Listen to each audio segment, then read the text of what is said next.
तो देखिए last class में हम ये श्लोक डिस्कस कर रहे थे। बहुत ही इंटरेस्टिंग श्लोक था। अब हम आगे विल मूव फॉरवर्ड। मोघाशा शब्द बताता है कि नास्तिकों के मनोरथ व्यर्थ हो जाएंगे। कौन से मनोरथ व्यर्थ हो जाएंगे? जो भी यहाँ पर करते हैं। मोघाशा का अर्थ देखिए बहुत इजी था। मोघाशा का अर्थ हमने समझा था। मोघ का अर्थ था विफल। अमोघ मतलब जिसको जो कभी भी निष्फल नहीं जाता, और मोघ मतलब जो विफल जाएगा ही। तो मोघ आशा, जो भी उनकी आशाएं हैं वो सब विफल जाएगी। उनके जो कर्म है, कर्म मतलब कर्मकांड वगैरह जो भी करते हैं उसका कुछ उनको फल प्राप्त नहीं होगा, वो भी वेस्ट जाएगा। और जो भी ज्ञान वगैरह वो ज्ञान योग वगैरह कर रहे हैं वो भी उनका निष्फल ही जाएगा। किनका? जो भगवान कृष्ण का उपहास करते हैं। और क्या उनको मिलेगा प्राइज में? विचेतसः। उनका जो चित्त है वो और ज्यादा भ्रमित हो जाएगा, मोहित हो जाएगा। राक्षसीम आसुरीम आसुरीम चैवा प्रकृति मोहिनम श्रितः। और वे राक्षसी और आसुरी आसुरी उन्हीं को प्राप्त करेंगे क्योंकि वे भगवान की मोहिनी शक्ति का आश्रय लिए हुए हैं। तो मोघाशा मतलब नास्तिकों के मनोरथ व्यर्थ जाएंगे। कर्मी जन सदैव अपनी इंद्रियों की तुष्टि के लिए किसी ना किसी अच्छी वस्तु की आशा रखते हैं, किंतु ये कहां पर रुकेंगे इसकी कोई सीमा नहीं है। Can you relate with this? जैसे देखिए यहाँ पर नास्तिकों की बात की जा रही है या दानवों की, आसुरों की जो भी बात की जा रही है। तो देखिए कलयुग में ऐसा होता है कि असुर और मतलब हाँ, असुर और आसुरिक जो आसुरी प्रवृत्ति और देवी प्रवृत्ति, ये दोनों ही व्यक्ति में स्थित होती है। तो जैसे कभी किसी पर गुस्सा आ जाता है, हम कभी चिल्ला देते हैं किसी पर, तो ये आसुरिक प्रवृत्ति हुई। और जब व्यक्ति शांत है, भक्तों की बात नहीं हो रही है, मतलब ये जनरल बताया जा रहा है। जब व्यक्ति शांत है और मतलब बहुत सज्जन व्यक्ति है, किसी से द्वेष नहीं करता, तो ये उसकी देवी प्रवृत्ति हुई। तो ये दोनों ही, और आप देखेंगे ये दोनों ही कभी भी हावी हो सकती है व्यक्ति पर, कभी भी हावी हो सकती है। अब पता है कि भाई भगवान को अर्पित करके ही हमें भोजन करना चाहिए, लेकिन जिस दिन हम भगवान को देकर नहीं खा रहे, बस डायरेक्ट गए रेस्टोरेंट में, दिखा रहे वाह यहाँ पर तो बहुत भीड़ है, बढ़िया कुछ मिल रहा है, तो बस चले गए वहां पर और शुरू। तो ये आसुरी प्रवृत्ति हो गई जो हावी हो गई उस समय। तो ये दोनों ही प्रवृत्तियां हावी हो जाती है व्यक्ति पर।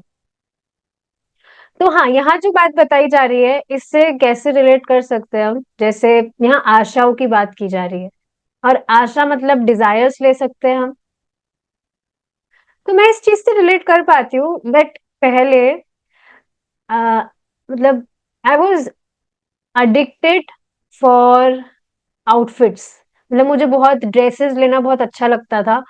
और आप यकीन नहीं करेंगे, मेरे पास में 70 जोड़ी से भी ज्यादा कपड़े थे। और मेरे को खुद को मतलब मैं शौक होती हूँ, है ये क्या है। और मतलब 70 जोड़ी मैं कुछ अंदाजा नहीं बता रही हूँ, मैंने खुद ने गिने थे जब मैं उनको दे रही थी कि गिना तो जाए कितना इकट्ठा किया है इतने टाइम से। तो ये आसुरिक प्रवृत्ति हुई कि नहीं हुई? जो भी वस्तुएं हम यहाँ पर मतलब भौतिक जगत की जो भी वस्तुएं हैं वह तमोगुण से आई है, तमोगुण है वह। लेकिन अपन अपन जितना उसको इकट्ठा करते हैं तो वह तमोगुण ही इकट्ठा करना हुआ। तो इससे कैसे मैं रिलेट कर पा रही थी कि I was thinking that my happiness is that I buy more dresses. और अलग अलग मुझे तो पता नहीं, मैं दिन में कम से कम 4-5 बार तो ड्रेसेस चेंज करती थी। कभी क्या कभी क्या, ये बिल्कुल पागलपन नहीं है। पर अब मैं सोचती हूँ तो पता लगता है कितनी पागलपन था पहले। और ये कहाँ पर रुकेगी, इसकी कोई सीमा नहीं है। तो आप देखेंगे व्यक्ति अपनी डिजायर्स को फुलफिल करने में लगा है, और जितना वो उसको फुलफिल करता है उतनी वो और बढ़ती है। व्यक्ति सोचता है कि मैं इसे प्राप्त करूंगा तो मैं संतुष्ट हो जाऊंगा, पर संतुष्ट होने की जगह उसका ऑपोजिट होता है, और बढ़ती है। तो ये चीज मैं देख रही थी that I had so many dresses, लेकिन उसके बाद में भी मन करता था और ड्रेसेस मैं लाऊं, मुझे और चाहिए, और डिफरेंट ड्रेस होना चाहिए। और बहुत ही मतलब अजीब सा ही मेरा ड्रेसिंग स्टाइल भी बहुत अजीब सा ही था। अभी मेरे को याद आती है चीजें तो ना आई एम शॉक्ड, मैं लोग शॉक हो जाती हूँ मैं कि ये कैसा क्या था, बिल्कुल फंकी। कभी मैं कुछ फंकी फंकी जैसा कुछ पहनती थी, जो स्लीव्स आप जानते हैं, तो उसमें कभी बैलून स्लीव्स हो गई, कभी कौन सी स्लीव्स हो गई, पता नहीं कैसे कैसे। अब याद आती है वो चीजें तो बहुत हंसी आती है। तो ये जो चीजें हैं, इसकी कोई सीमा नहीं है, और ये कहाँ जाके रुकेगी इसका कुछ पता ही नहीं है। वे अपनी बैंक बचत बढ़ाने का प्रयत्न करते रहते हैं, और आशा लगाए रहते हैं कि एक बिंदु पर पहुंचकर उन्हें सुख प्राप्त होगा। यही बात, अपनी डिजायर्स वो फुलफिल कर रहे हैं, और सोचते हैं कि मैं इसको पूरा करूंगा तो मैं संतुष्ट हो जाऊंगा। पर संतुष्ट होने की जगह, वो जो संतुष्टि वाला पॉइंट है जो वो मैच करना चाह रहे हैं, उससे मैच होने की जगह वो जो लाइन है वो और ज्यादा एक्सटेंड ही होती चली जाती है। इसको इमेजिन करके देखिए आप, कि एक लाइन है, और आप पेंसिल से उसको ड्रैग करते हुए, एक पॉइंट से स्टार्ट होकर ड्रैग करते हुए, जहां पर आपको दिख रहा है कि वो लाइन, मतलब दूर से आप देख रहे हैं कि वो लाइन यहाँ एक पर्टिकुलर पॉइंट पर एंड हो रही है, तो आप ड्रैग करते करते करते उस पॉइंट तक पहुंचने का प्रयास कर रहे हैं। लेकिन जैसे ही उस पॉइंट पर आप पहुंचने वाले होते तो पता लगा कि अरे ये तो और लंबी लाइन है। मतलब इट इज नेवर एंडिंग, ये तो खत्म ही नहीं हो रही, इसका तो कोई पॉइंट ही नहीं आ रहा है। तो ये उसी तरह से है कि उन्हें लगता है, वे आशाएं लगाए रखते हैं कि एक बिंदु पर पहुंचकर उन्हें सुख प्राप्त होगा, किंतु वह बिंदु कभी नहीं आ पाता, क्योंकि वे तुष्टि के चरम बिंदु को नहीं जानते। मतलब अपनी संतुष्टि को गलत जगह प्राप्त करने का प्रयास कर रहे हैं। बिल्कुल प्रैक्टिकल चीज है ये। कोई भी व्यक्ति अपनी जो भी इच्छाएं पूरी करने में लगा है, सोच रहा है कि इसको करके मैं संतुष्ट होऊंगा, पर पता लगता है जैसे ही वो वस्तु या कुछ भी व्यक्ति कुछ भी चीज वो प्राप्त करना चाहता है, जैसे ही उसे प्राप्त हुई, फिर नेक्स्ट, अरे ये तो बोरिंग है, इसमें मजा नहीं आया, नेक्स्ट। और ऐसे करते करते बस वो बिंदु कब उसका मिलेगा, उसका कुछ भी है ही नहीं, क्योंकि वो चीज आएगी नहीं, कभी व्यक्ति इस तरह से सेटिस्फाइड हो ही नहीं सकता है। और इसका कारण यह है क्योंकि वह अपनी तुष्टि को गलत जगह देख रहा है। जो लोग माया के आकर्षणों के वशीभूत हो जाते हैं, वे जीवन के परम उद्देश्य को नहीं समझ पाते। मोक्ष तो ये स्पष्ट है कि जो व्यक्ति है वह नहीं समझ रहा है कि वह एक आत्मा है, और ये जो शारीरिक चीजें हैं, just feeding this body will not satisfy me. तो जो भी इच्छाएं व्यक्ति लेकर घूम रहा है, अपने शरीर को संतुष्ट कर, अपनी इंद्रियों को संतुष्ट करने के लिए तो उन इच्छाओं को पूरी करना चाहता है वो, जो कि माया है। माया मतलब इल्यूजन है। और इन आकर्षणों के वशीभूत होने के कारण जो परम उद्देश्य है उसको वह समझ नहीं पाता। मोघ कर्माणः शब्द सूचित करता है कि यद्यपि वे अत्यधिक श्रम करते हैं, किंतु अंत में उन्हें निराशा ही हाथ लगेगी। तो आप देखेंगे ये सारे पॉइंट्स इंटरलिंक्ड है। अब व्यक्ति आप देखेंगे अत्यधिक श्रम, कितना कितना व्यक्ति काम करता रहता है। जैसे अभी कुछ दिन पहले मेरे दिमाग में आया था कि स्कूल, मतलब मैंने कम से कम 2-3 स्कूल चेंज किए थे, तो लास्ट वाला जो स्कूल था जिससे मैं पास हुई थी, मतलब पास नहीं हुई थी, जो भी हुई थी मैं। तो मुझे याद आ रहा था कि मतलब वहां पर जो भी क्लासमेट्स थे वो मुझे याद आ रहे थे कि किस तरह से उनके साथ थी, तो उनको भी मुझे बताना चाहिए। मैंने मेरी कांटेक्ट लिस्ट में देखा तो किसी का नंबर ही नहीं था मेरे पास में, कोई भी, किसी भी एक भी व्यक्ति का नहीं जो क्लास में था या थी। तो फिर मैंने like I try to search them through social media, तो मिल गए। तो उसमें बस वो यही बता रहे थे कि मतलब उनसे बात हुई, तो रिप्लाई थोड़ा लेट आ रहा था, तो ये बता रहे थे कि हम जॉब में फंसे हैं, क्या करें हम। और आप देखेंगे, मतलब ऐसे नहीं कहा उन्होंने कि हम फंसे हैं, पर मैंने उनका, आई वाज, जब मैं उनका वर्क टाइम पूछ रही थी तो बता रहे थे कि सुबह 9 बजे से 7 बजे तक, या जो भी टाइम बता रहे थे, 10 बजे से 8 बजे तक। तो आप देख रहे पूरा का पूरा जो दिन है वो चला गया इस श्रम में। और कौन सा श्रम, जो बिल्कुल व्यर्थ का श्रम है। आप देख रहे हैं भक्तों की कृपा से भक्तों का संग प्राप्त हुआ। एटलीस्ट मैं इस चीज को देख पा रही थी कि भक्तों का संग प्राप्त हुआ, भक्ति के विषय में पता लगा, इस वजह से अभी भक्ति हो पा रही है।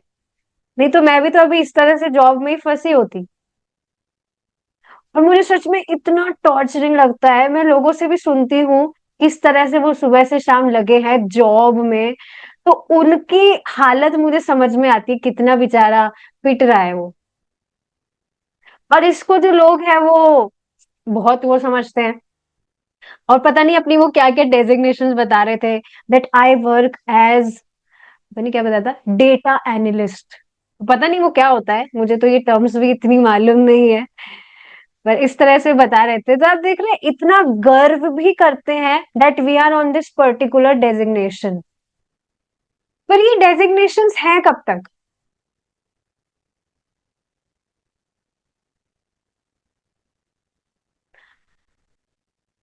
तो ये सारी चीजें तो बिल्कुल ही रेंज में ही नहीं है, सोचने का समय ही नहीं है। जैसे प्रभु जी बता रहे थे, शायद श्रीमद् भागवतम की क्लास जो सुबह अभी दिन में होती है उसमें उसमें बताई थी ये बात, कि आप देखेंगे जो लोग हैं, मतलब कुछ चीज देखे, उस पर विचार करे, उसके लिए उनके पास समय नहीं रहा। जैसे इसका एग्जाम्पल क्या दे रहे थे, जैसे आप देखेंगे बचपन में जो बच्चे हैं वो जब सोते थे, आपने भी ऐसा कभी किया होगा, स्पेशली गर्मियों का टाइम होता है तो छत पर सो जाते हैं सब, बिस्तर लगा के, खाट वाट लगा के। तो जब बिस्तर पर सोते हैं, मतलब रात को सोते हैं, तो सोते समय दृष्टि ऊपर आसमान में रहती है। तो आपने कभी इस तरह से सोचा है, किया ही होगा, कि ऊपर हम आसमान में देख रहे हैं तो हम तारों को देख रहे हैं, चांद को देख रहे हैं। So I was really remembering those days कि हाँ ऐसा किया तो था। पर आप देखिए आजकल जो बच्चे हैं उनको शुरू से फोन पकड़ा दिया जाता है, इन सारी चीजों के लिए तो उनके पास में टाइम ही नहीं कि वो कुछ देखें, ताकि देखकर उनको कुछ जिज्ञासा हो अपने आप से। जैसे हो भी तो अगर कुछ, वैसे तो होती नहीं है, उल्टा फुल्टा। बल्कि मुझे अभी तक पता है कि एक बार कोई माता जी थी, मतलब वो मेरी साथ की थी, तो वो मतलब कुछ बता रही थी, उस टाइम पे किसी की घर पर डेथ हो गई थी। तो वो बता रही थी कि जो मेरी, पता नहीं क्या वो लगी उनकी उनकी चाची, मेरी जो चाची है वो तो अब जाकर, वो जो तारा है ना वो मेरी चाची है, वो तारा बन गई। तो इस तरह से वो कुछ भी उल्टी पुल्टी बातें बोलेंगे। पर हाँ, पॉइंट क्या आ रहा है कि इस तरह से व्यक्ति कुछ विचार करे, बच्चे विचार करे, कुछ भी देखने को नहीं मिलता है। या ये जो मतलब फोन वगैरह की बात भी आ रही है, तो आप देखेंगे शुरू से ही बच्चों को फोन पकड़ा दिया जाता है, आजकल बच्चे बाहर कहीं खेलते हुए भी नजर नहीं आते। तो मतलब ये बात क्यों बताई जा रही है कि जो शुरू से ही जो व्यक्ति है आजकल इतना इस टेक्नोलॉजी में फंस गया है, पढ़ाई में फंस गया है, कि बस उसको यही दिख रहा है सामने कि मेरा जो गोल है, the purpose of my life is to get a nice job so that I may earn more and more money. और जब इसी में शुरू से ही व्यक्ति फंस गया, अब देखिए ना, शुरू से ही तो बच्चों को अच्छे अच्छे स्कूल में भी डाला जाता है, एटलीस्ट अब ये बहुत ज्यादा ये चीज हो गई है, शुरू से ही उनकी ऐसी प्लानिंग मतलब उनके दिमाग में डाल दिया जाता है कि बेटा तुम्हें अच्छे से पढ़ाई करनी है, ताकि तुम आगे जाकर ये बन सको, वो बन सको, और ऐसा बनोगे तो तुम खुश रहोगे। अब बताइए, शुरू से जब इन डेजिग्नेशंस में डाल दिया जा रहा है बच्चों को, तो कैसे फिर कोई विचार करेगा इन सारी चीजों पर। सच में बहुत ही बड़ी कृपा है भगवान की, भगवान के भक्तों की। मैं इस चीज को ऑब्जर्व करती हूँ, ऑलमोस्ट हर दिन ही मतलब याद आती है ये चीजें कि कैसे बचा ही लिया भक्तों ने। नहीं तो मुझे खुद को पता नहीं है कि अभी मैं क्या कर रही होती। और सभी भक्त इस चीज से रिलेट कर सकते हैं। यदि हम कृष्ण भावनामृत में सुदृढ़ रूप से स्थित नहीं हो लेते, तो हमारे सारे कार्यकलाप अंत में व्यर्थ जाएंगे।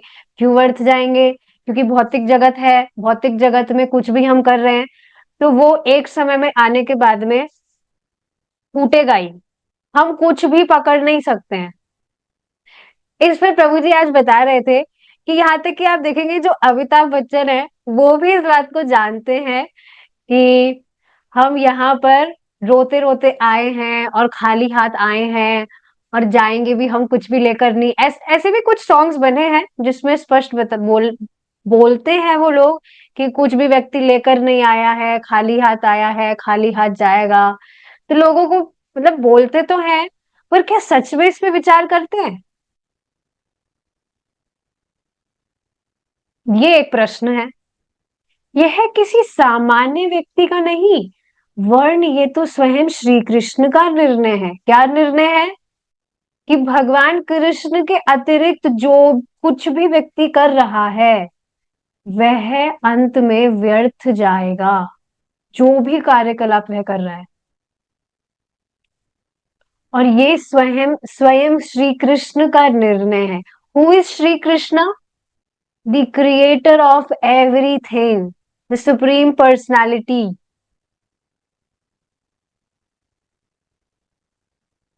जैसे देखिए, आज का जो श्लोक था भगवत गीता का, उसमें बताया बताया जा रहा था कि जो भी व्यक्ति आ, भगवान से द्वेष करता है और आसुरी प्रवृत्ति का होता है, भगवान उसको बिल्कुल भी नहीं अच्छे लगते हैं, तो फिर भगवान उसको अच्छे नहीं लग रहे हैं तो वो क्या डिजायर कर रहा है कि मैं और असुर बनूं।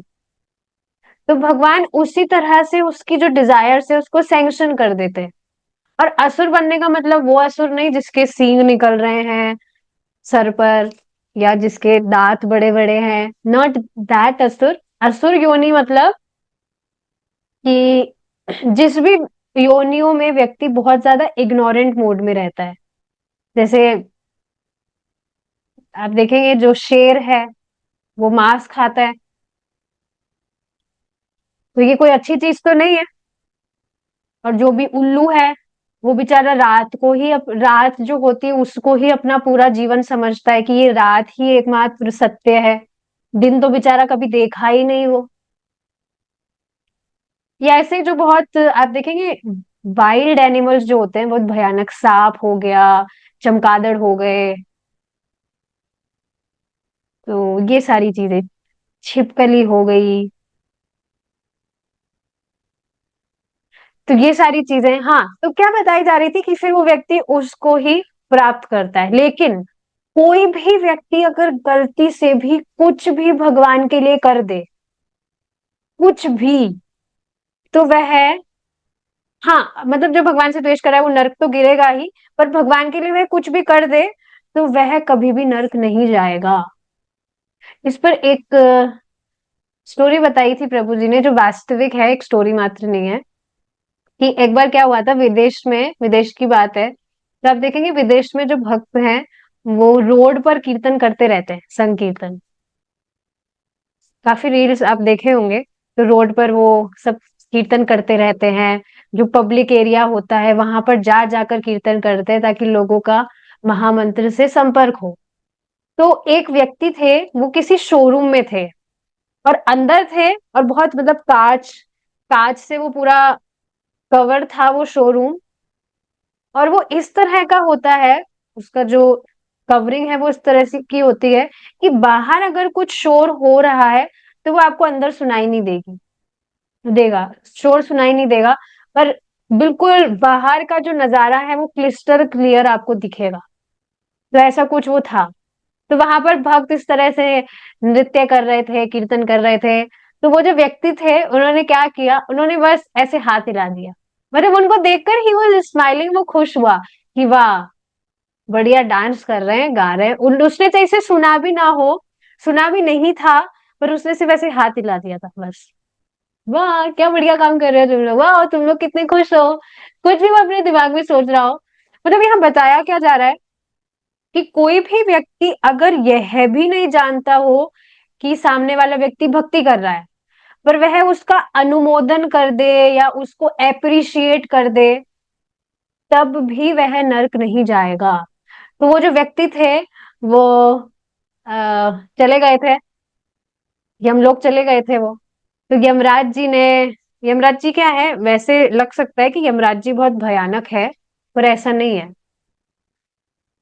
जैसे फोटोज वगैरह में भी पता नहीं दिखाया जाता है ऐसा कि यमराज जी दिखने में बहुत भयानक लगते हैं, पर ऐसा नहीं है। परम पूज्य राधा गोविंद महाराज बता रहे थे इस चीज को कि यमराज जी भगवान के शुद्ध भक्त हैं और बहुत सुंदर हैं। ऐसा नहीं है कि, जैसे आप सोचिए ना, यमराज जी नाम लेते ही दिमाग में क्या इमेज आती है। बहुत भयानक से दिख रहे, क्रूर से, बहुत गुस्से वाले। और ऐसी फोटो भी बना देते हैं लोग, पर ऐसा कुछ भी नहीं है। या जैसे ब्रह्मा जी की बात करें, तो ब्रह्मा जी की भी जो मतलब उसमें दिखाते हैं सफेद दाढ़ी वगैरह है, पर ऐसा नहीं है। ब्रह्मा ब्रह्मा जी बुढ़े नहीं हुए हैं कभी भी, पर लोग इस तरह से कुछ भी बना देते हैं। पर हाँ, so yes, Yamraj ji is very kind, is very merciful. तो उन्होंने क्या किया, उन्होंने पूछा चित्रगुप्त जी से कि देखकर बताइएगा कि इसने कुछ ऐसा कुछ कर दिया था क्या, मतलब भगवान के लिए इसने कुछ कर दिया था क्या जिससे इसको दंड ना मिले। तो चित्रगुप्त जी ने देख के बताया कि हाँ, इसने एक बार ऐसे हाथ हिला दिया था। सारी बात उन्होंने बताई कि ऐसे संकीर्तन पार्टी जा रही थी, भक्त जा रहे थे, तो उसका अनुमोदन कर दिया। तो बस उसी क्षण उन्होंने कहा कि ठीक है, इसको वापस भेज दीजिए।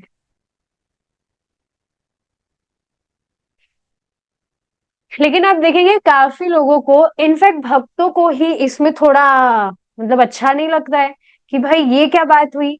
कोई भी व्यक्ति एक बार भी भगवान कृष्ण का नाम बोल रहा है या उसको नाम आभास हो जाए या कैसे भी वो एप्रिशिएट कर दे, तो वो नरक नहीं जाएगा, ये तो अच्छी बात नहीं है।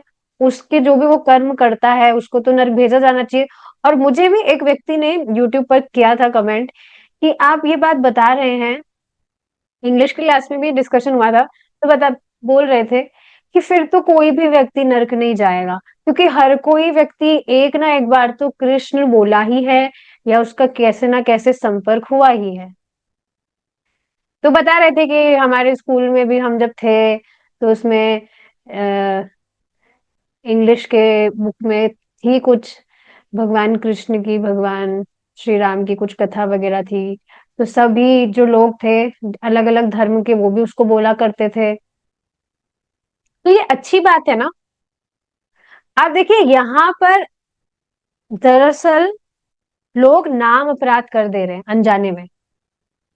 क्या, हम सुनते हैं कि भगवान का सिर्फ एक नाम, नाम भी नहीं, नाम आभास से व्यक्ति के करोड़ों करोड़ों जन्म के जो भी पाप है वह नष्ट हो जाते हैं। और साथ ही हरिदास ठाकुर जी क्या बता रहे हैं कि मुक्ति तो व्यक्ति को सिर्फ नाम आभास से ही प्राप्त हो जाती है। तो I was like kind of emotional at that time कि आप सोचिए कि भगवान कितने महान है।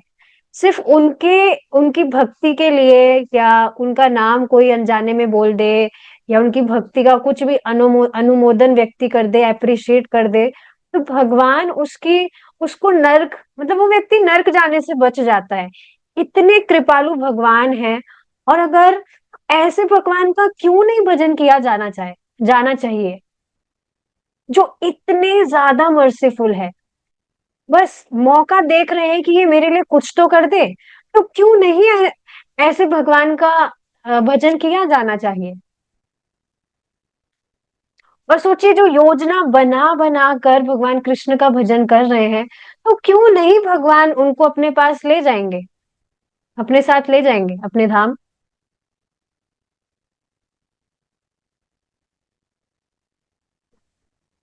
ये सारी चीजें हम सुनते तो काफी बार है, पर इस पर जब सच में वी विल कंटेम्पलेट, तो आप देखेंगे कितनी डीप चीजें हैं ये, कितने महान भगवान है। इससे भगवान की कितनी बड़ी महानता दिखती है। कोई भी व्यक्ति नाम आभास भी भगवान के नामों का कर लिया, तो कभी नर्क नहीं जाएगा वो। पर एक और चीज इसमें पता है क्या आती है? नर्क नहीं जाएगा इसका अर्थ ये नहीं है कि उसकी दुर्गति नहीं होगी। अपने जो भी कर्म वह कर रहा है, उसके अनुसार उसको निम्न योनि तो प्राप्त होगी ही ना। तो बार बार इस यही चीज मैं सोच रही थी, that it is simply not enough to to not go to hellish planets. सिर्फ व्यक्ति नर्क से बच जाए, नर्क जाने से, जो सच में ये भी बहुत बड़ी बात है। नर्क में बहुत बहुत दुर्गति होती है, व्यक्ति की बहुत दंड उसको प्राप्त होता है। ये भी बहुत बड़ी बात है कि व्यक्ति नर्क जाने से बच जाए, पर वह भगवान के पास नहीं जा रहा है। सिर्फ एक बार कृष्ण बोलने से नर्क नहीं जाएगा, पर निम्न योनि जरूर उसको प्राप्त होगी उसके कर्म अनुसार। और ये स्वयं श्री कृष्ण का निर्णय है। और श्री कृष्ण वह व्यक्ति है जो स्वराट है, और स्वराट का अर्थ है जो स्वतंत्र है। और एक बार उन्होंने जो निर्णय दे दिया, तो उसको कोई चेंज नहीं कर सकता है। यदि हमें ज्ञान की खोज करनी है, तो हमें इस बात की खोज करनी चाहिए कि कृष्ण भगवान है या नहीं। इसमें उलझो ना, उलझना ही है तो। बिना किसी उद्देश्य के हजारों वर्ष के तर्क वितर्क से क्या लाभ? देखिए, प्रभुपाद जी की जो, मतलब प्रभुपाद जी जो भी बताते हैं, आप यकीन नहीं करेंगे कि एटलीस्ट मैं इस चीज को देख पा रही हूँ कि हम लिटरली जो एक पेज है बुक का, उस पर हम घंटों तक चर्चा कर सकते हैं। जैसे वो जो व्यक्ति है जो विदेश में रहते हैं, तो पहले वो 5 पेजेस पढ़ते थे डेली बुक के मेरे साथ में। फिर हम उसमें डिस्कशन करते थे। तो बीच में उन्होंने, मतलब वो नहीं कर पा रहे थे, ही वाज चैंटिंग। तो मैंने उनको कल कहा, मैंने उनको कुछ इंसिडेंट सुनाया था, ऐसे ऐसे कुछ था जो प्रभु जी के लेक्चर में मैंने सुना था। तो मैंने उनको कहा कि हम बिल्कुल रीडिंग ना करें, इससे अच्छा बात है कि हम एक पेज जरूर पढ़े। और उसमें 5 मिनट से भी कम टाइम लगेगा एक पेज पढ़ने में, और 10-15 मिनट में तो पूरा डिस्कशन हो ही जाएगा, ज्यादा टाइम लगेगा ही नहीं। सो ही अग्रीड। लेकिन कल पता है क्या हुआ? एक पेज हमने पढ़ा, और उस एक पेज पर we discussed for an hour. और मुझे खुद को समझ नहीं आया कि ये क्या हो रहा है ये। हमने सोचा था 10-15 मिनट डिस्कस करेंगे, और वो डिस्कशन 1 घंटे तक चला गया। क्योंकि आप देखेंगे प्रभुपाद जी जो भी लाइन बताते हैं, कितना मतलब उसको खोल खोल कर अगर उस पर डिस्कशन किया जाए, तो बहुत बहुत बहुत चर्चा हो सकती है। ये अच्छी बात है ये। इस तरह से देखिए, शास्त्र इसी तरह से पढ़ना चाहिए कि हमारा जो जीवन है वह शाश्वत है। We are not reading these books just for the sake of for the sake of reading and completing. We are studying these books. तो ये बात समझिए, बिना किसी उद्देश्य के हजारों वर्ष के तर्क वितर्क से क्या लाभ? परमेश्वर इतने विराट हैं कि मनोधर्म से उन तक नहीं पहुंचा जा सकता। मनोधर्म मतलब कि जो हमारा मन जैसा चाहता है, हम वैसे कर रहे, जैसे हमारी मन मन करे हम वैसे करें। लेकिन उससे भगवान तक नहीं पहुंचा जा सकता। यदि हम मन तथा वायु की गति से लाखों वर्षों तक यात्रा करें, तो भी मनोधर्म द्वारा परमेश्वर तक पहुंच पाना दुष्कर होगा। ऐसा एक भी उदाहरण नहीं मिलता जिसमें किसी ने मात्र अपने मनोधर्म द्वारा परम सत्य को प्राप्त किया हो। मनोधर्म समझ रहे हैं ना, कि व्यक्ति अपने मन के अनुसार समझ रहा है कि ये मेरा धर्म है, मैं इसको करूंगा। शास्त्र की आज्ञा उसमें नहीं है, शास्त्र से उसका कुछ लेना देना नहीं है कि शास्त्र उसके विषय में क्या कह रहा है।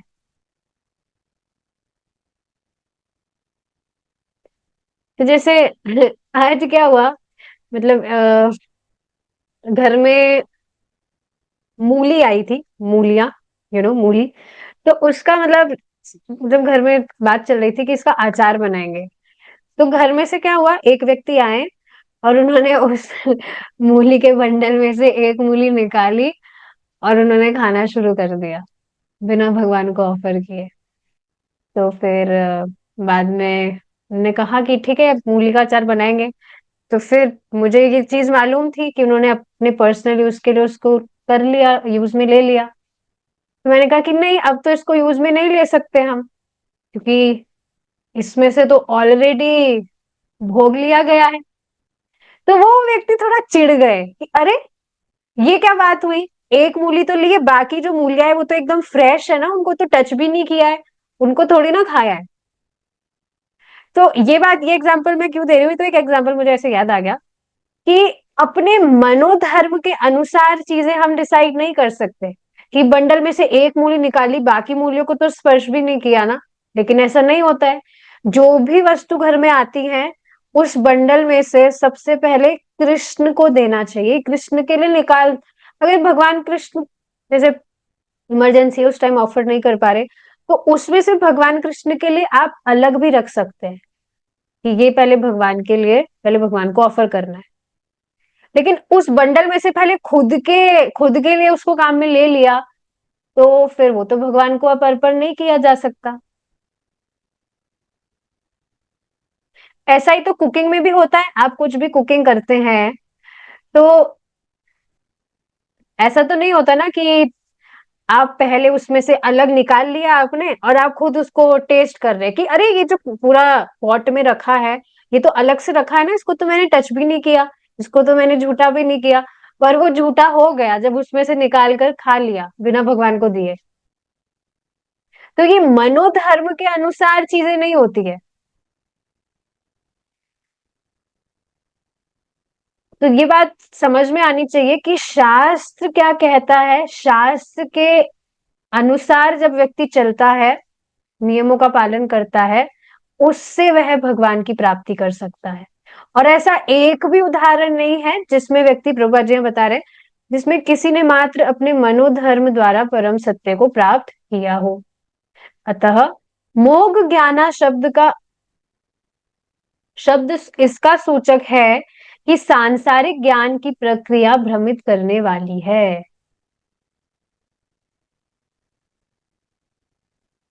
भौतिक ज्ञान की बात हो रही है, जो भी हमने डेजिग्नेशन पर डिस्कशन किया था। शुरू से ही व्यक्ति सोच रहा है कि मुझे ये बनना है, वो बनना है। तो शुरू से ही उसकी जो चेतना है, वो तो ये बनने बनाने में एनग्रॉस्ड है ना, कि मुझे इंजीनियर बनना है, मुझे इंटीरियर डिजाइनर बनना है, मुझे ये बनना है, मुझे वो बनना है। इसी में ही उसकी चेतना एनग्रॉस्ड है, जो मात्र भ्रमित करने वाली है।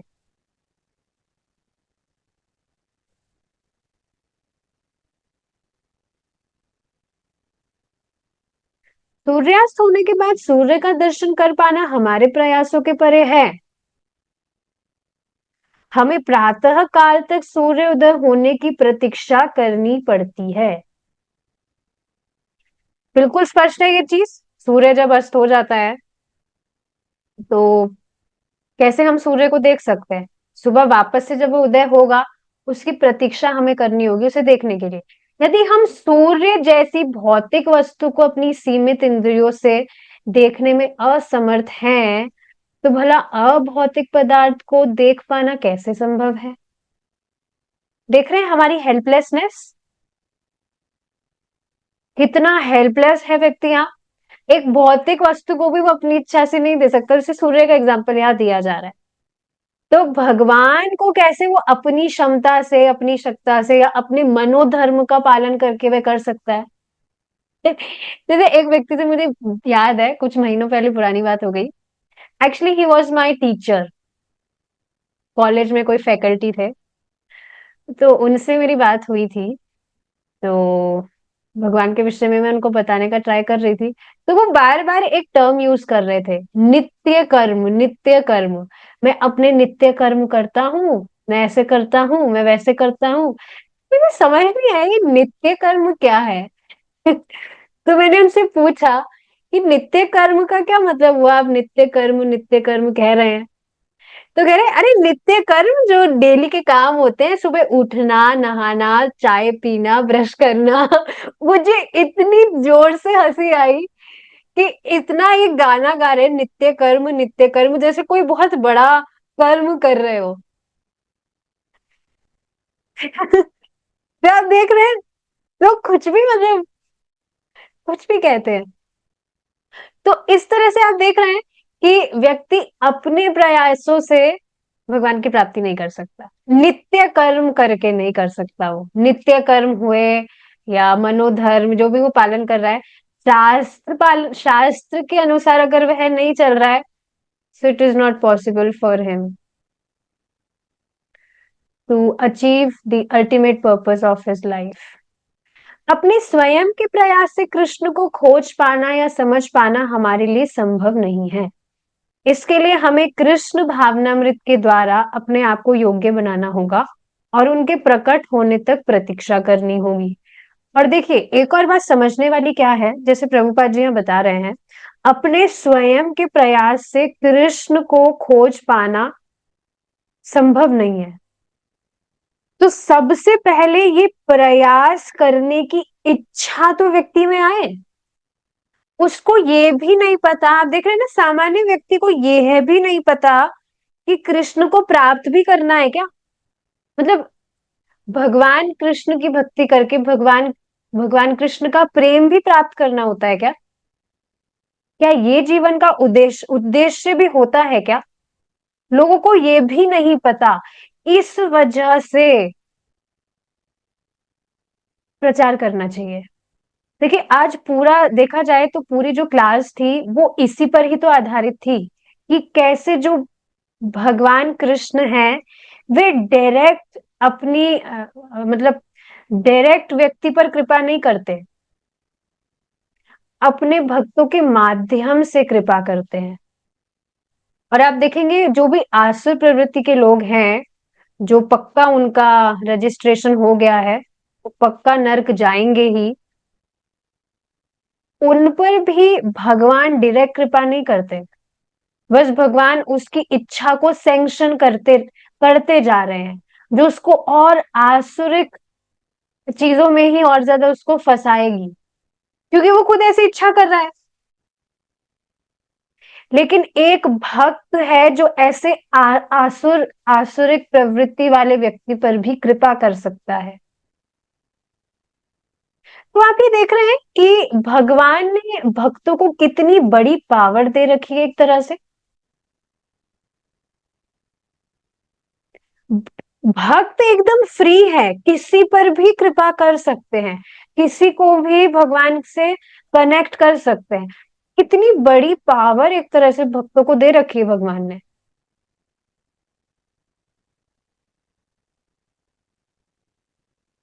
और देखिए, चैतन्य महाप्रभु स्वयं भगवान, जो भगवान कृष्ण है, वे स्वयं हमसे एकमात्र यही चीज एक्सपेक्ट कर रहे हैं।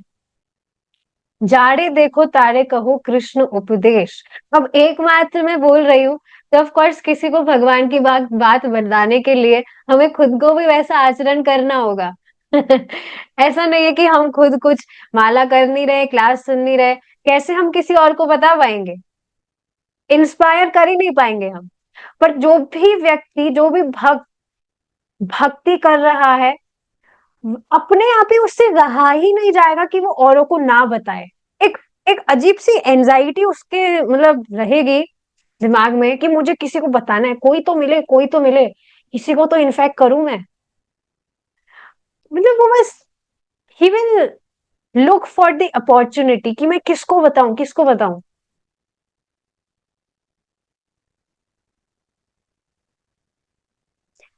तो पहले लाइक मेरे साथ ऐसा होता था कि जैसे कोई भी बिना फालतू के फोन वगैरह या मैसेज वगैरह किसी के आते थे, तो मैं रिप्लाई नहीं करती थी। But now I look for the opportunity कि कोई तो आए, कोई मुझे कॉल करे, कोई मैसेज करे, ताकि मैं उसको भगवान के विषय में बताऊं। और अभी तो मेरा पूरा जो फोकस है वो किस पर चल रहा है, that I make them chant. उन्हें हरे कृष्णा महामंत्र का चांटिंग स्टार्ट कर दूं। और काफी लोग हैं जो कर भी रहे हैं। जैसे किन के लिए मैं मतलब 10 मिनट से स्टार्ट कर रही हूँ कि आप 10 मिनट चांटिंग कर पाएंगे मेरे साथ।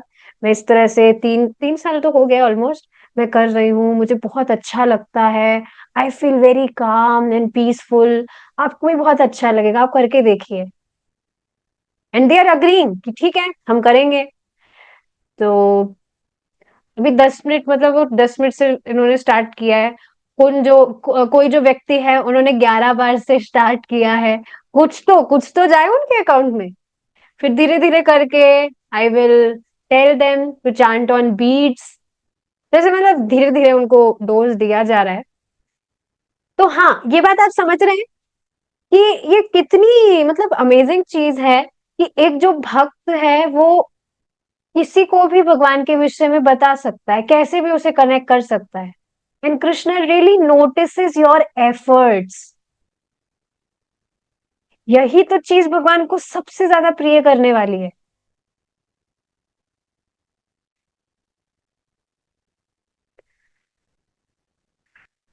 तो करना चाहिए। मैं तो सोच रही हूँ एक ग्रुप बनाया जाए जिसमें सब भक्त रिपोर्ट करेंगे कि आज हमने इतने लोगों को बताने का प्रयास किया, और इतने लोग इतनी बात माने, इतने लोग उतनी बात माने। इसका भी एक ग्रुप होना चाहिए। इस ग्रुप के बहाने से ही सब भक्त थोड़ा प्रचार करने का प्रयास करेंगे कि भाई रिपोर्ट करना है, रिपोर्ट करना है। तो ठीक है, इस बहाने से हम किसी को बताएं। ये सारी चीजें बहुत ज्यादा हेल्प करती है। ठीक है, सोचा जाएगा, इस पर एक ग्रुप होना चाहिए, क्योंकि ये बहुत बड़ा मिशन है प्रचार करना। भगवान चैतन्य महाप्रभु का ये मिशन है।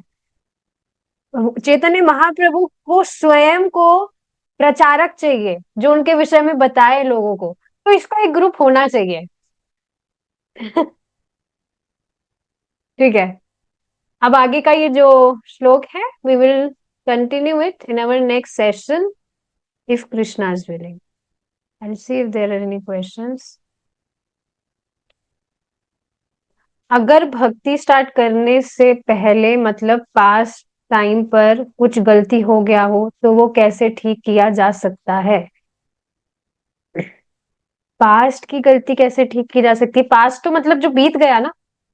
देखिए, ऐसा होता है जब हम भक्ति में आते हैं तो पहले हमसे जो गलतियां हुई है, देखिए व्यक्ति जब तक भक्ति नहीं कर रहा है वह गलतियां ही कर रहा है। या तो वह भक्ति करेगा या वह गलती करेगा। Do you agree? भक्ति मतलब भगवान कृष्ण के लिए, भगवान को प्रसन्न करने के लिए वो कुछ कर रहा है। भगवान की प्रसन्नता के लिए कुछ नहीं है तो वो उसकी बहुत बड़ी गलती है। तो देखिए, पास्ट में जो बीत गया वो उसको आप जाने दीजिए, डोंट थिंक अबाउट दैट। बहुत ही सुंदर बात। एक्चुअली मुझे भी ये चीज फील होती थी कि पहले पता नहीं क्या क्या कचरा चीजें की है। So I discuss this thing from Vedvadini माता जी। खुद बता रही थी माता जी कि भगवान आपको इस मतलब मुझे ऐसे लग रहा था कि भगवान भगवान मेरे को माफ करेंगे या नहीं, मैंने जो भी पहले गलतियां की है उसके लिए। तो माता जी ने यही बात बताई कि भगवान आपको इस पथ पर लाए हैं, आपको भक्तों की संगति दी है। ये बहुत बड़ा प्रमाण है कि भगवान ने आपको ऑलरेडी माफ कर दिया है। और देखिए, ये चीज पता होनी चाहिए कि भगवान कभी किसी से नाराज नहीं होते। परम पूज्य राधानाथ स्वामी महाराज बताते हैं, लव मीन्स एंडलेस फॉरगिवनेस। और अब बताइए, क्या भगवान हमें अनादिकाल से माफ नहीं किए जा रहे हमारी गलतियों के लिए?